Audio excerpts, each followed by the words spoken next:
hindi nilaan sa'yo.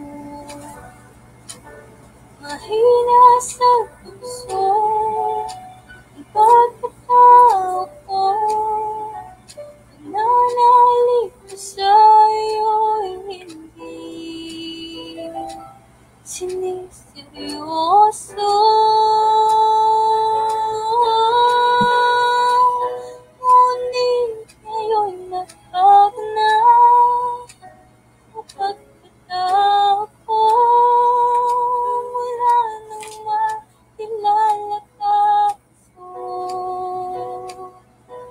nananalig ko'y tumibay, kung tiwala ay binigay sa'yo lamang. Jesus, nananalig ko.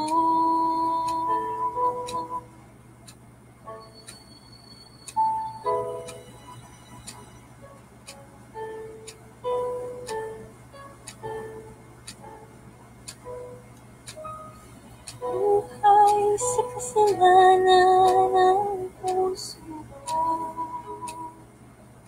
Pag-ibig ko'y hindi nilaan sa'yo. Mahina sa puso ang pagkatao ko.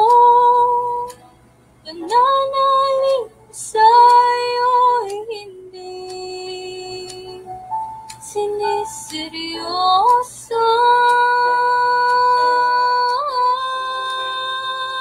Ngunit ngayon'y nagbago na ang pagkatao ko. Mula nung makilala ka, Jesus, nananalig ko'y tumibay, ang tiwala ay binigay sa'yo lamang. Jesus, nananalig ko.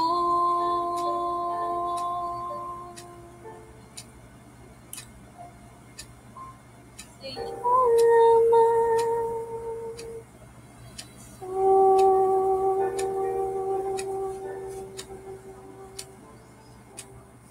Nananalig ko.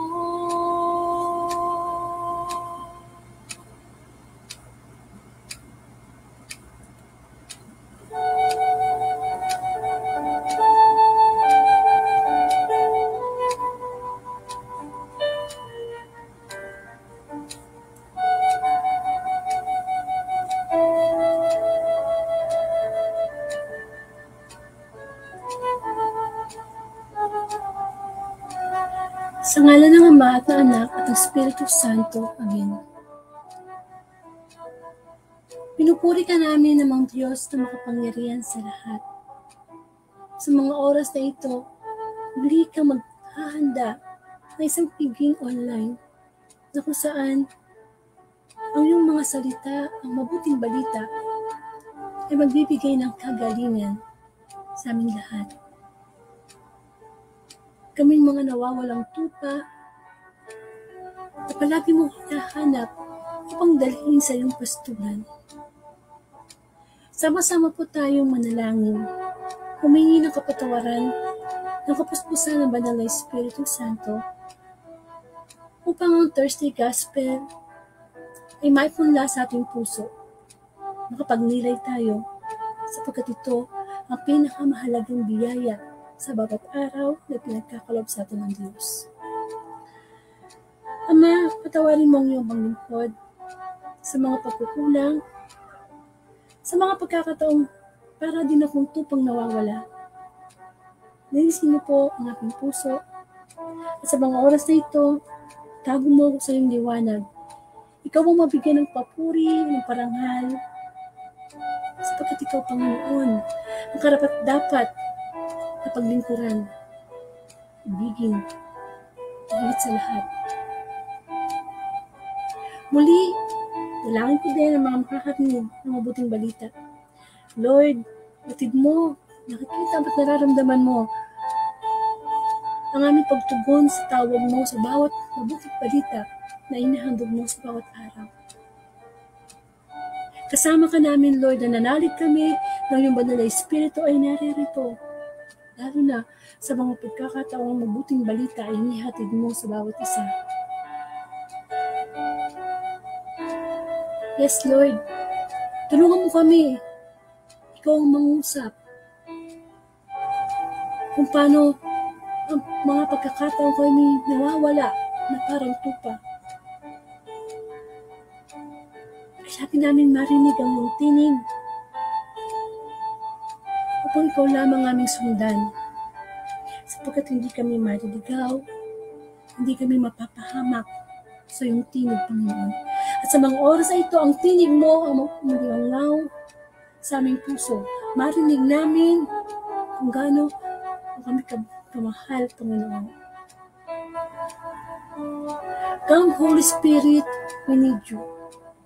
Sa bawat minuto, ikaw ang mangusap, Panginoon. Gamitin mo lamang instrumento ang aking tinig sapagkat kahit ako ay nakikinig sa iyo.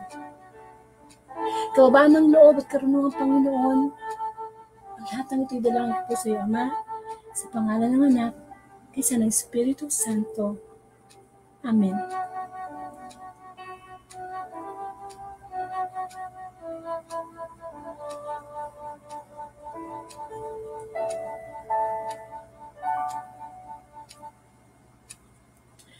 Bigyan po natin ng parangal ang mabuting balita. Hallelujah, hallelujah. Buong puso ka namin pinupuri ang mga Diyos na makapangyarihan sa lahat. Hallelujah, hallelujah.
Mga kapatid kong minamahal, ang mabuting balita ayon kay San Lucas.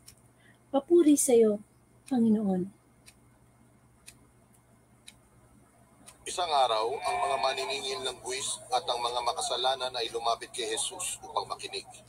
Nagbulong-bulungan naman ang mga pariseo at mga tagapagturo ng kautusan. Sabi nila, ang taong ito ay nakikisama sa mga makasalanan at nakikisalo sa mga ito. Dahil dito sinabi sa kanila ni Jesus ang talinhagang ito, kung ang sino man sa inyo ay may 100 tupa at mawala ng isa, ano ang gagawin niya? Hindi ba't iiwan niya ang 99 sa pastulan at hahanapin ang nawawala hanggang sa ito'y matagpuan? Kapag nakita na niya ang tupa, ay masaya niya itong papasanin.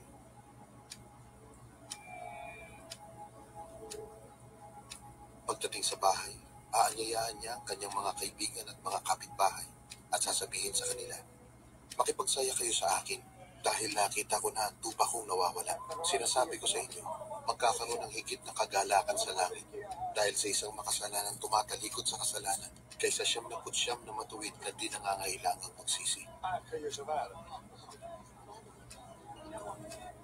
O kaya, kung ang isang babae ay may 10 sa labing pilak at mawala ang isa, ano ang gagawin niya? Hindi ba't magsisindi siya ng ilawan, wawalisan ang buong bahay, at hahanaping mabuti ang nawawalang salapi hanggang sa ito'y kanyang makita? Kapag nakita na niya ito, aanyayahan niya ang kanyang mga kaibigan at mga kapitbahay at sasabihin sa kanila, makipagsaya kayo sa akin sapagkat nakita ko na ang nawawala kong salaping pilak. Sinasabi ko sa inyo, gayon din ang kagalakan ng mga anghel ng Diyos dahil sa isang makasalanang tumatalikod sa kasalanan. Ang nawalang tupa, ang mga publikano at ang mga makasalanan ay nagsisilapit upang makinig kay Jesus. nagbulong-bulungan ang mga Pariseo at ang mga eskriba. Ang sabi nila, ang taong ito ay nakikisalamuha sa mga makasalanan at nakikisalo sa kanila. Kaya't sinabi sa kanila ni Jesus ang talinghagang ito, kung ang sino man sa inyo ay may 100 tupa at mawala ang isa, ano ang gagawin niya? Iiwan ang 99 sa ilang at hahanapin ang nawawala hanggang sa matagpuan nito, hindi ba?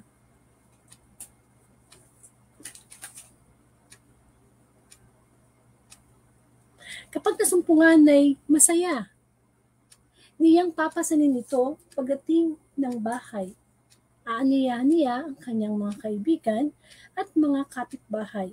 Sasabihin niya, makipagsaya kayo sa akin sapagkat nasumpungan ko sa wakas ang tupa kong nawawala.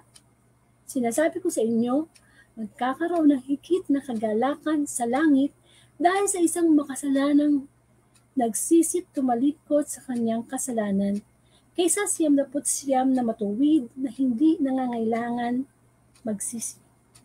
Ang nawalang salaping pilak.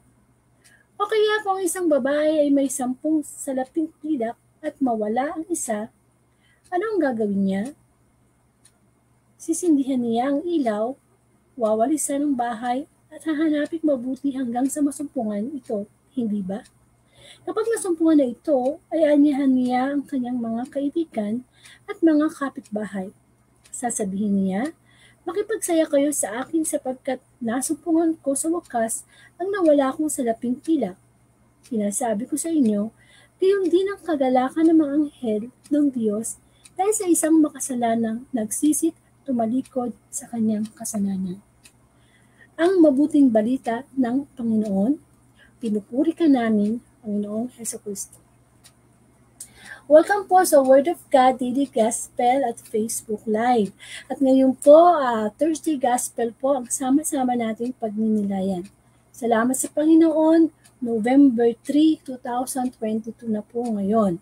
At ito pong Gospel natin ay tungkol sa ang nawalang tupa at ang nawalang salaping pilak. Amen. So alam po nyo, itong Gospel na ito, yung pinagninilayan ko po is sobrang naramdaman ko po yung pag-ibig sa atin ng Diyos. Sobra-sobra na wala na mapaglagyan. Bakit? Sapagkat tayo, sino ba naman tayo para hanapin ang Panginoon? Amen? Itong Facebook Live na ito isa sa mga daan o instrumento ng Diyos sa paghahanap ng mga nawawalang tupa. So, halintulad tayo ng gospel, tayong mga nilikha sa isang tupa, sa isang pastulan. Amen.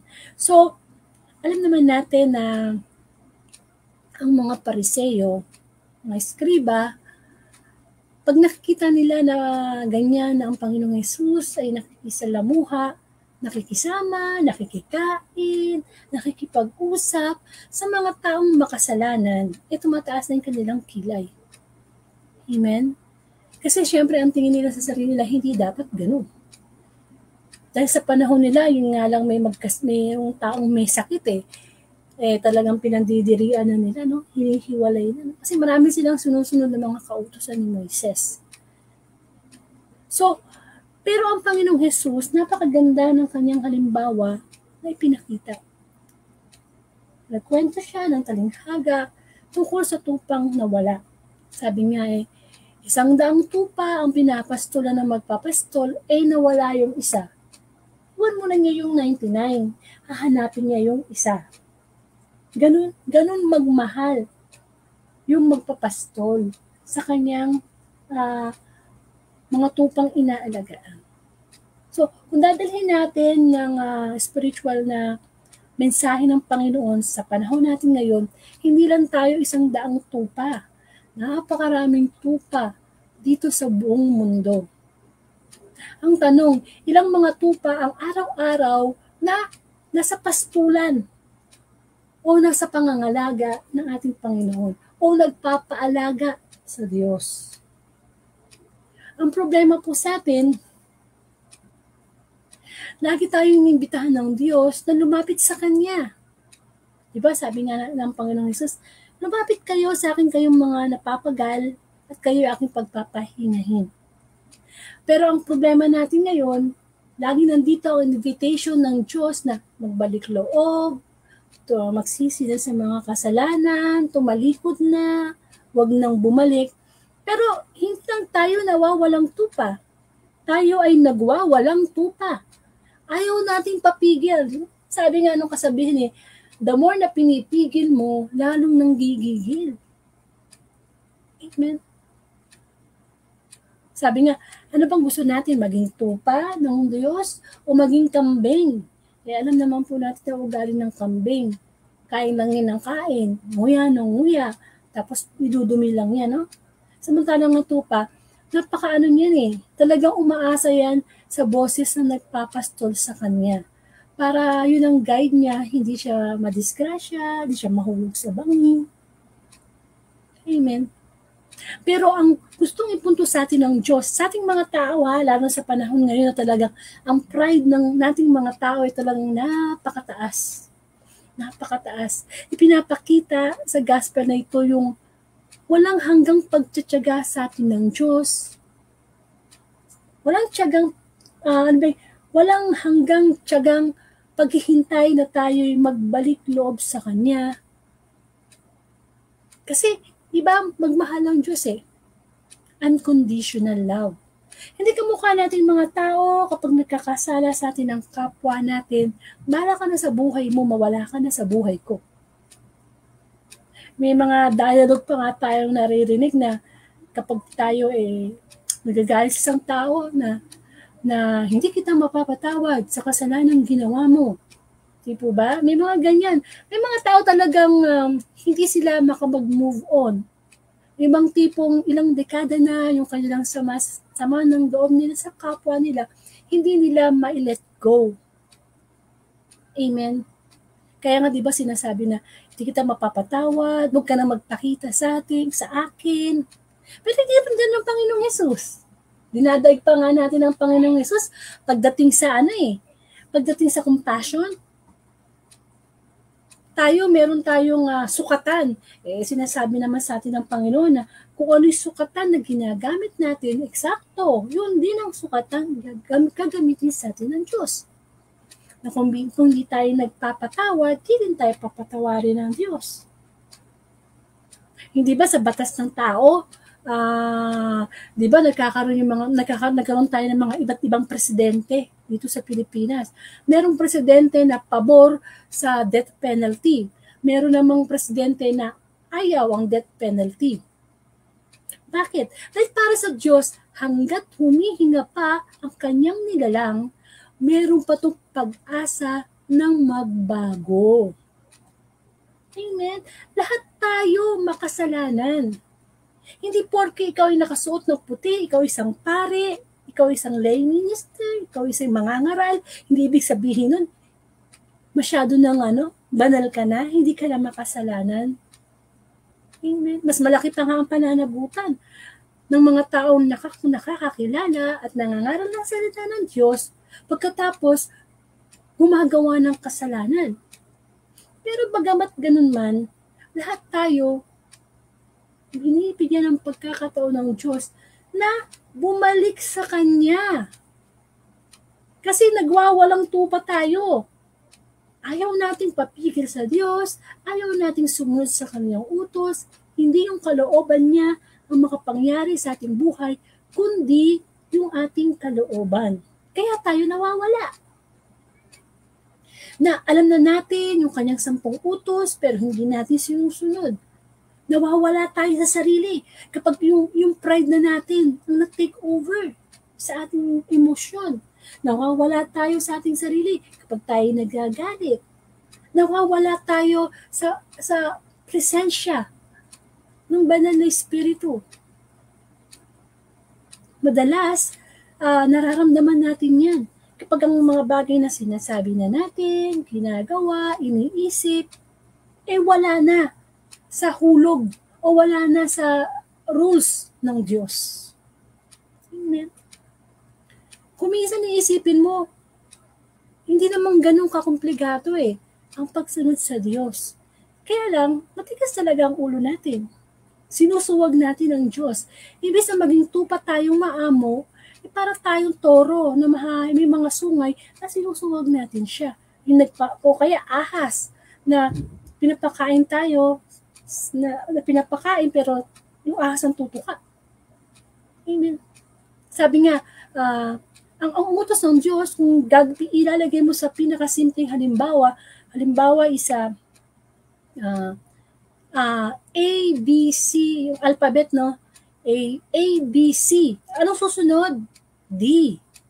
A, B, C, D, E, F, G, H, I, J. So, ano ibig ko sabihin? Ang pagsunod sa Diyos, kapag hindi mo sinunod yung pattern, talagang mahuhulog tayo sa bangin ng kasalanan. Mawawala tayo. Ang kaso, yung A, B, imbis na C, ang sagot, ginagawa natin A, B, F, A, B, X, A, B, R. Hindi natin sinusunod. Kaya ang nangyayari, nawawala tayo. 1, 2, 3, ginagawa natin 1, 2, 10, 1, 2, 17. Amen? Kasi once hindi tayo sumusunod sa mga utos ng Diyos, nawawala talaga tayo. Lalo na kapag yung ating sariling kagustuhan, yung pinaglalaban natin. Pero sana, tularan natin ang Panginoong Hesus, hindi siya sumusuko. Hanggat buhay tayo, hindi tayo sinusukuan. Tayo, madali tayong sumuko sa relasyon, sa mag-asawa. Kaya nga maraming hiwalay na asawa ngayon. Kasi nga, nawala na. Nawala na yung kanilang mga pangako nung sila ikinasal. Na sa hirap at ginhawa, sa lungkot at ligaya, tanging kamatayan lamang ang makakapaghiwalay. Nawawala. Nawawala tayo. Kasi nga, natatalo ng katawang lupa natin, na pagiging makasalanan natin, ang dapat ay espiritu o banal na espiritu na dapat ay nasa sa atin. Sabi nga na ang ating katawan ay templo ng banal na espiritu. Amen. Pero alam nyo, bakit tayo hinahanap ng Diyos araw-araw? Kasi sabik na sabik ang Diyos sa atin na makapag-reconcile tayo sa Kanya. Gustong-gusto ng Diyos na nagbabalik loob tayo sa Kanya. At sabi nga, di ba? Bawat isang kaluluwa na nagbabalik loob sa Diyos, tuwang-tuwa, nagagalak ang mga anghel sa langit.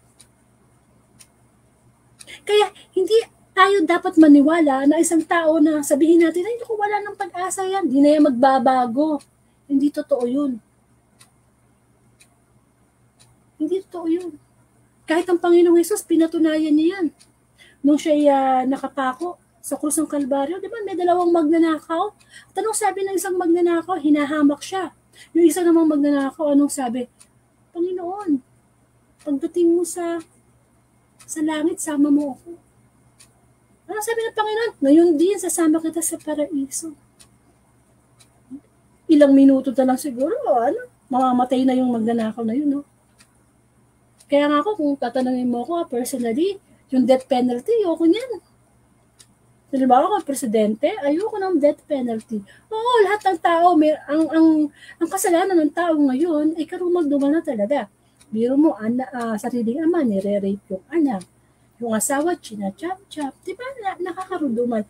Pero sabi nga ng Panginoon, kahit gano'ng kasama, ang isang tao pwede pang yang magbago. Kung sino pa nga yung pinakamasamang tao kapag nagbago yan sa Diyos, grabe.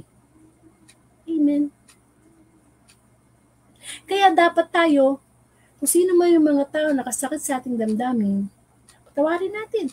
Ipaubaya natin sa Diyos ang paghihiganti, ang pagpaparusa. Kasi, minsan din tayong nawala. Minsan din tayong nagwawala, pero hinanap tayo ng Diyos.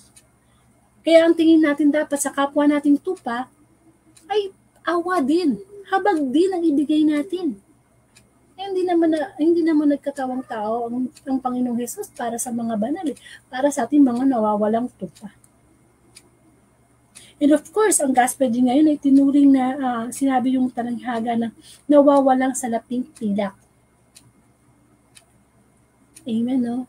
Yung sabi yung babae, no, nawala, 10 yung kanyang pilak, Nawala yung isa, kumuha siya ng ilawan. Nanap niya talaga, hinalugunggong niya yung kanyang kwarto. Ganon tayo, kamahal ng Diyos. Hinahanap tayo kung saan man tayong sulok. Amen. Para sa Kanya, magiging kompleto to. Kailangan nandito ka. Pero sa panahon natin ngayon ano bang mas mahalaga sa atin? Yung iwanan natin ng Diyos kapalit ng pera, kapalit ng kapangyarihan, kapalit ng mga bisyo natin. Amen.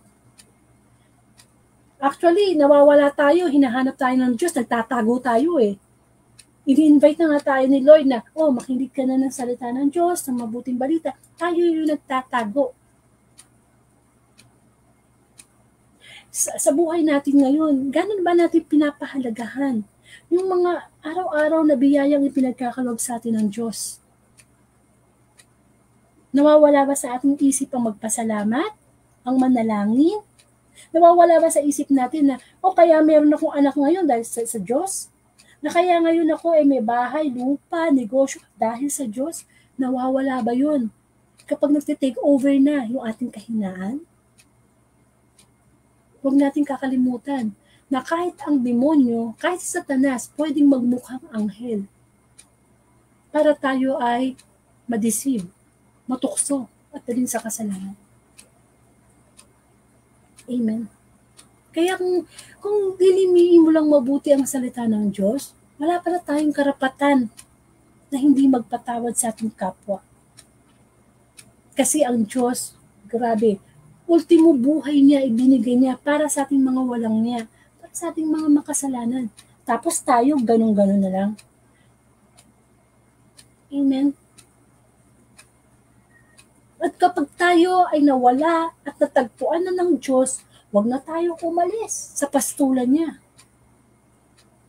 Amen. Huwag na. Kasi nandun na yung 100% security. Nandun na yung hinahanap natin na wala dati sa old life natin. Andun na lahat Yung bang pagka may problema ka, ang tinig ng Diyos ang naririnig mo, hindi yung tinig ng mundo na alam naman natin na ililigaw tayo. Na alam natin na kapag ikaw ay nakasumpong na sa Diyos, nagbalik loob na sa Diyos, ay naku, maghanda na tayo. Sapagkat sa mundong ito, mga asong gubat, ilalagay ang tupa, ilalagay ang kordero sa mundo ng mga asong gubat, na kung saan talagang mismo ang mga kapwa natin, ang makakasagupa natin. Pero bakit ba ang Panginoong Hesus? Banal siya. Pero ang kanyang mga kinakausap na kasalanan. Kasi nandun ang puso ng Diyos Di po ba para din naman sa mga yung anak? Bakit ba minsan yung isang anak masyado mong pinagtutuunan ng pansin? Kasi siya yung naliligaw ng landas. Hindi dahil siya paborito mo. Amen? Kung ang mga ina, ganyan magmahal sa kanyang mga anak, tayo pa kaya? Kasi alam nyo, kahit ano naman kasama ang isang tao, mayroon at mayroong kabutihan yan. Amen?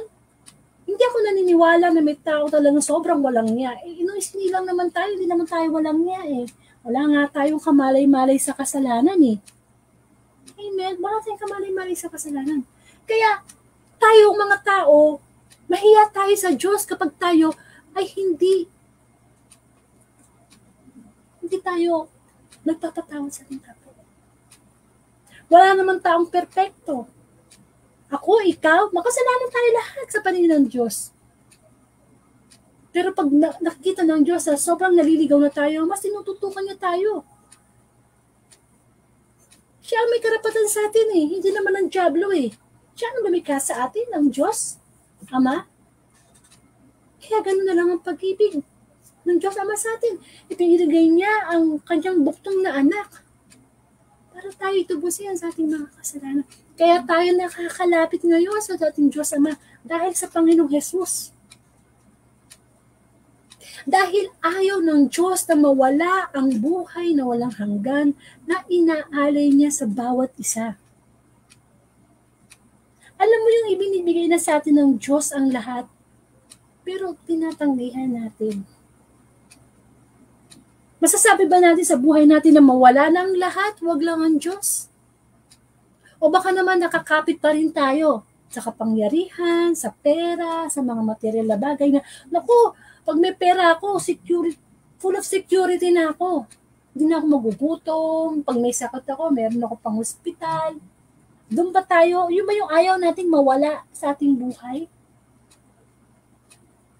Sabi nga, kung gusto nating maging alagad ng Diyos, kailangan araw-araw pinapasa natin yung krus. Di po ba? Dinideny natin ang ating sarili at sumusunod tayo sa Panginoon. Maraming bagay na dapat mawala sa atin sa panahon to.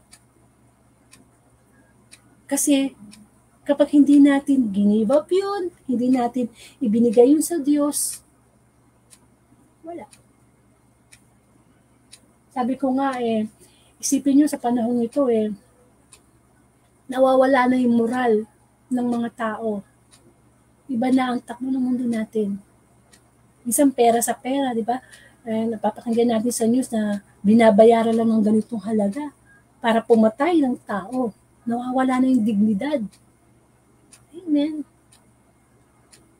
Yung sasabi mong mahal ko to, kahit na alam mo na may asawa ka, hindi po ba? Nakawala. Pinagpapalit natin yung mga bagay na pansamantala sa Diyos na nag-o-offer sa atin ng walang hanggang buhay. Amen. Minsan nalalaman mo kung sa isang tao kung paano siya nagpapahalaga Kapag marunong tayo magpahalaga sa maliit na bagay, mas pagkakatiwalaan tayo ng Diyos sa malalaking bagay. Pero kung sa maliit pa lang ng bagay, nawawala na tayo. Hindi na tayo nagpapahalaga. Paano tayo hindi mo pagkakatiwalaan? Amen. Sabi nga yung konting nasa sayo, babawiin pa yan. Pero yung meron ka na, lalo ka pang bibigyan. At hindi man tayo nagtutok ng puro material things. Yung mga material things na yan ano lang yan? Bonus na lang yan. Ang dapat nating ini-improve sa panahon natin ngayon ay yung spiritual na pwede nating mag-gain from Jesus Christ. Amen. Minsan nga sa bahay mo magwawalis ka. May makita kang piso, 25 centimos. Ako sa totoo lang, kahit 25 centimos, kinukuha ko yan, iniipon ko yan. Kasi lahat naman ng bagay dapat may value. Subukan mo nga sa labas, nagmamadali ka, pasok ka na ng trabaho, tapos may nadaanan kang piso, kukunin pa pag-aaksaya mo ba ng panahon na kunin yun? Pero kung nagmamadali ka at 1,000, yung madadaanan mo, I assure you, baka tapakan mo pa tingnan mo, baka kung merong titingin, so kukunin mo, di ba? So, minsan tayong tao, dinadaan natin yung pagpapahalaga sa mga bagay na may value. Ano ba pinagkaiba ng 25 cents sa 1,000? Siyempre, yung halaga. Pero ang pinag-uusapan dito, tayo, hindi nagkulang ang Diyos ng biyaya sa bawat araw, kaya dapat hindi nawawala sa atin yung pagpapahalaga. Amen. Lagi tayong magkaroon ng reconciliation kay God. Lagi tayong humingi ng kapatawaran sa Diyos. At huwag nating iisipin lagi na, hindi ko namang ginagawa yung kasalanan na yun siya nagnanakaw, ako hindi. Siya ganito, ako hindi. Lahat tayo makasalanan. Dahil meron nga tayong mortal sin, venial sin. May mga bagay pa nga tayo dapat gawin na hindi natin na ginagawa. Kakasala tayo. Sa madaling salita, sa paningin ng Diyos, mahal tayo, wala tayong pagmamalaki. Nabubuhay tayo sa biyaya ng Panginoon. Amen. At napakasarap namang pakiramdam na ikaw ay mabilang sa pastulan ng Diyos. Masarap ang pakiramdam na isang pilak na hinahanap sa kadiliman para dalhin ka sa liwanag. Naalala ko tuloy yung talinghaga ng alibughang anak Di po ba, masyado siyang naging makamundo yung anak doon. Pero nung nagbalik siya sa kanyang ama, binigyan pa siya ng party. Welcome siya. Walang katulad.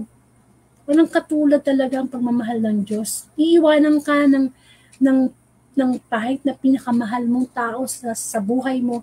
Pero ang Diyos, di kanya iwanan. Lalo na sa panahon ngayon na meron tayong problema, meron tayong sakit, walang pera, walang trabaho, may sirang relasyon sa pamilya, sa kapwa. Kung tutusin, di ba may mga tao pang sobrang depression, nagpapakamatay, nawawala na ng pag-asa. Amen. Dapat natin lagi isipin na hanggat may buhay, may pag-asa.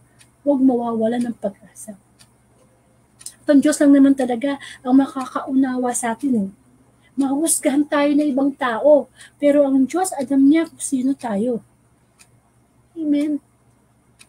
Ang Diyos lamang ang magmamahal sa atin ng totoo. Kaya sana sa gospel na ito, maunawaan natin na una, sa lahat, mahal na mahal tayo ng Diyos. Pangalawa, wala tayong pagmamalaki sa Diyos kasi araw-araw tayong nagkakamali. Amen? At pangatlo, lagi nating iisipin na ang bawat isa sa atin, iba-iba tayo eh. Sabi nga, walang magkakatulad na tao. Iba-iba tayo. Kahit magkakaiba tayo, isa lang ang ino-offer ng Diyos. Buhay na walang hanggan. Kaya hanggat buhay pa tayo, hanggat humihinga pa tayo, huwag tayo nawawala sa Kanya. Magkaroon tayo ng relasyon.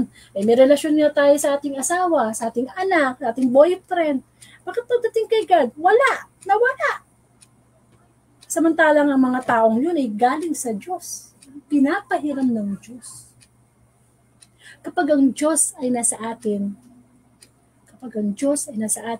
siya ang kayamanan natin.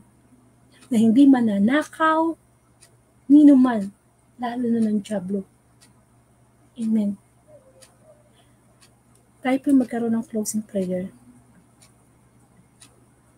Ama sa langit, maraming pong salamat muli sa pagkakataon na ipinagdamang mo sa amin na nawawala kami. Lalo na sa panahon ng pagsubok, tinatalikuran ka namin, Panginoon. Nawa, lagi namin hanapin ang iyong tinig. Lagi namin hanapin ang pastulan na kung saan nakakapagpahinga kami sa iyong presensya. Sama-sama natin panalangin ang mga karamdaman. High blood, cancer, lagnat, sakit sa tiyan, kahit anong karamdaman in Jesus' name. Lord, alam namin na ikaw nakakabatid ng bawat sakit na nararamdaman ng aming pisikal na katawan. Ngunit salamat, Panginoon, sapagkat hindi kami nawawalan ng pag-asa. Magkaroon kami ng karamdaman. Alam namin, Panginoon, sa piling mo, sa buhay na walang hanggan. Wala nang sakit, wala nang busa, wala nang lungkot. Tanging kaninungan, ang kapangyarihan, ang makakasama. Sama-sama natin ipanalangin sa ating Diyos na buhay. Na tayo ay maging maamong tupa. Walang hinahanap, kundi ang kanyang tinig. Na tayo ay sumunod sa ating Panginoon. Itinadalangin ko po ang pamilya ni Brother Danny de Guzman, Sister Emma, Sister Maria, Sister Lovely, Sister Ceci, Sister Daisy. Lord, lahat kami ay nanalangin sa iyo. Nagawin mo di kaming pastol ng aming pamilya. Dalangin namin, Panginoon, ang mga tupa na naliligaw, na gamitin mo kami, Lord, upang sila'y dalhin sa iyong kaharian. Sama-sama natin dalangin ang buong mundo, ang ating bansa, na ang mga nasa gobyerno ay maging mabuting pastol sa mga mamamayan na kanilang hinagabayan, Panginoon.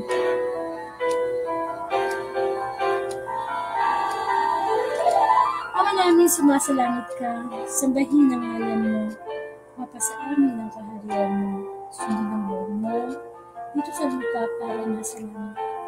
Bigyan mo po kami ng aming pagkain sa araw-araw, patawarin mo kami sa aming mga sala, para ng pagpapatawad namin sa mga kasalanan sa amin.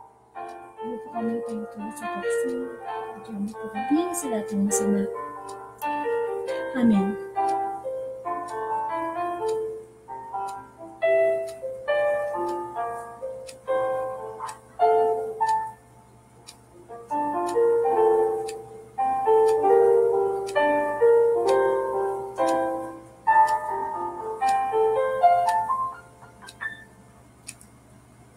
Amen.